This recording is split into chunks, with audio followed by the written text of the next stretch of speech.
for this one, you're going to see something that hasn't yet featured on this channel, and that is the Porcellio Scaber larva, an isopod species kept in this tub here.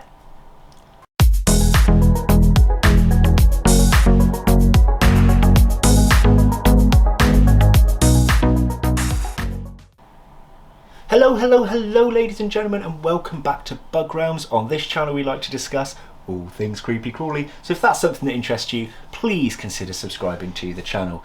Now, I'm really excited about this one. I know isopods are not for all of you and the views are pretty low on my isopod videos, but I think this is a species that I really want to get out there for you guys to watch. It is one of my favourites so far of the isopod species I currently own.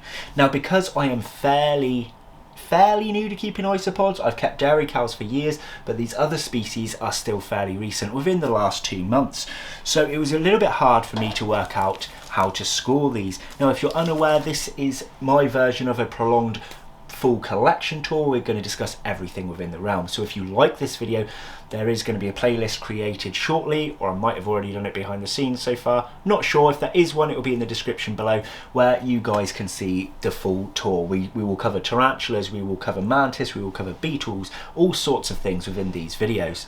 So the categories I've come up with are mostly the same as others, which will be appearance, visibility, cost, size, but the only one I'm changing is actually just going to be overall enjoyment, marks out of 10. Now, I did want to put a breeding rate there, but because I've only really properly bred dairy cows, I don't feel that that is something I can do in all my isopod videos, not until I'm a bit more of an intermediate level with these guys and kept them for a much longer period of time. So, backing story of the P. Scaber larva. So I got these from Dubia Pool. Now, Dubia Pool is a live food seller, a small company. You can find his website by a simple Google search, or if I remember, I'll pop it in the description below. Dubia Pool, as I said, he's a live food dealer, but he's also deals in a few merchandise pieces, and he's got into isopods lately on his website. And I picked these up at a discounted price. So I think it was maybe like a Black Friday type deal that was going on, or a Christmas sale deal. And I was over the moon to finally have this species. This is one that I've really wanted to get for a while now. So we're going to go straight into appearance of these guys. So what I love about these is the uniqueness of specimen to specimen. Some of these just have the plain blacky grey coloration, some of these are like pure bright orange, and some of them are speckled between. So the morph of these, I couldn't tell you which morphs come together to create the larva because I'm not that well knowledgeable about isopods yet, but whatever it was created this fantastic colour morph of isopod. They are truly beautiful. I mean, as I said, it's uniqueness specimen to specimen that gets me about these guys. You know, there's ones that just have the kind of black bit on the tail and they're red mostly overall with black speckles, and then you have the blacky grey ones with the reddy orange speckles. It's so much to look at in one go that each one doesn't look exactly the same, and that's what I truly love about these guys. So in an isopod rating, I have got to score these guys an 8. That's not 8, Sam. Start again. An 8. Is that how you do it? Or is that how you... whatever. 8 out of 10. There you go. There we go. God. Anyway, 8 out of 10 because I think they're beautiful. I think they're stunning. I think they're remarkable to look at, and I thoroughly enjoy them being one of my favourites. I just think overall that's a really decent score for them. They're really pretty to look at, but there are some out there that are a little bit more striking, which is why I haven't given them full marks, but I love them, absolutely love them.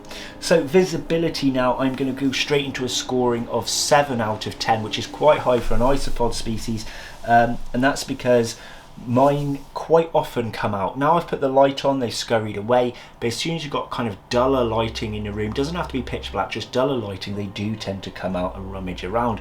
Now I come and have a look at these guys every day, and I think there's only been once where I've come in to have a look and I'd already had my light on all day because I'd left it on, and I went to check them and I had to lift up a piece of bark to find them, which is pretty standard for isopods, by the way, but these, they still are out most of the time. So yeah, I think it's a fair scoring overall. They are an Isopod species you will see if you do own them, but there will be times where they are hidden, but they're normally still pretty easy to find by simply lifting the bark, as I said, or moss, or whatever. You'll work it out when you have your own. So cost of these guys, I'm going slap bang in the middle of a 5 out of 10, and that's because they're an average priced Isopod. I think you normally get about 10 of these for around 20 quid, 20 pounds if you're not British and don't understand what quid means.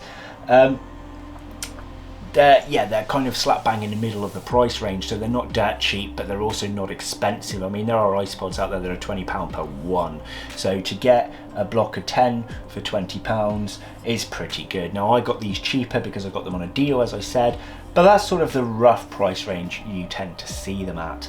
And then, of course, specimens in a block of 10, as they fully develop and mature, they will breed quite readily for you, at least I hope. That's fingers crossed for these guys.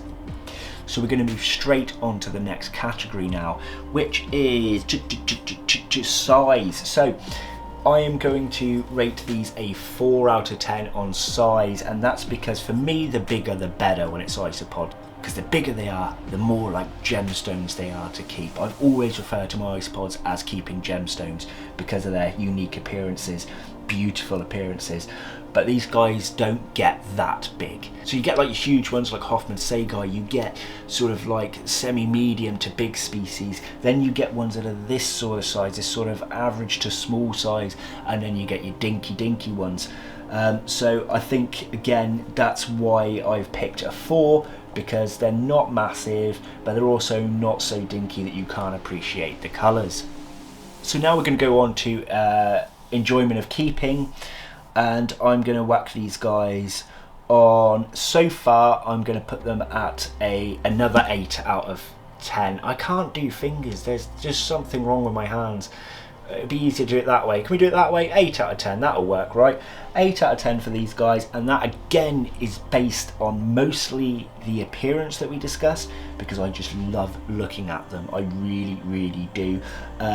They look like little workers as well. When they do kind of scurry, you see them kind of come back out again, and they're just absolutely fascinating creatures. And this is one of the first ones I always go to when I want to check on how my Isopods are doing. So for me right now, as a fairly new Isopod keeper, give or take, that is my scoring 8 out of 10.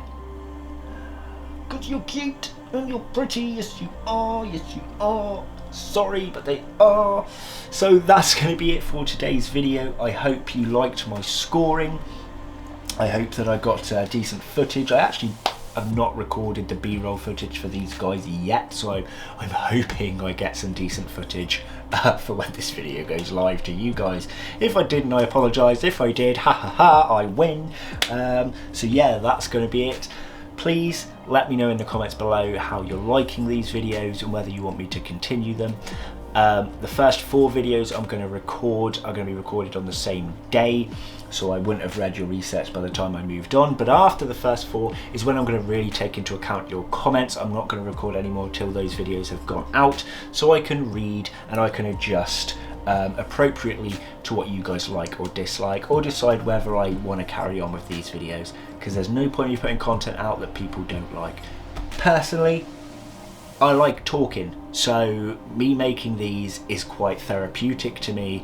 I like looking at the kind of angles I can get without having to speak and record at the same time, so it is really nice for me personally to make these videos. But as I said, I won't push them out there if you guys aren't enjoying them. So it's really important that you whip out your phone or go on your computer and type to me in the comments below so I know whether to continue these on. Thank you for watching, guys. See you in the next one. Take care. Bye-bye. Do you guys want to see what else dwells within the realm? If so, make sure to pop back weekly for multiple videos. My usual upload days are Wednesdays and Sundays, so I'll see you guys there. Oh, and one more thing. If you want to become a disciple of the realm and have your name shown on the screen like these lovely people, you can do so in one of 2 ways. You can scroll down the screen now and hit that join button next to the subscribe to be a channel member. Or alternatively, you can follow my link in the description below to my Patreon page.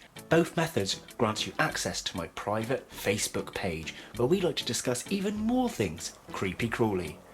Thanks for watching, guys. I'll see you in the next one. Take care. Bye bye.